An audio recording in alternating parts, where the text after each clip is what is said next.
This quick video will show you how to create a WhatsApp username. Claiming your username will allow you to chat with people without giving out your personal phone number.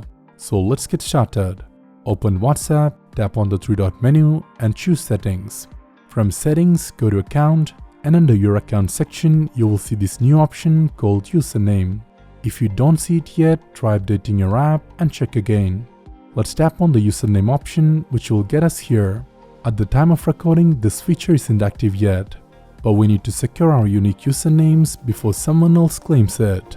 However, the procedure is the same. Just tap the Create Username button, try typing in your preferred username and see if it's available to take. If someone already has it, you can try additional words, initials or numbers. Or you can use the Suggest a Username button to see available suggestions similar to your intended username. Once you find an available username and finalize your decision, you can click Save, and you have just created your very first WhatsApp username. As soon as the feature goes live, you can start to use it. This is Amal Rafiq from Geekstutorial. Thanks for watching.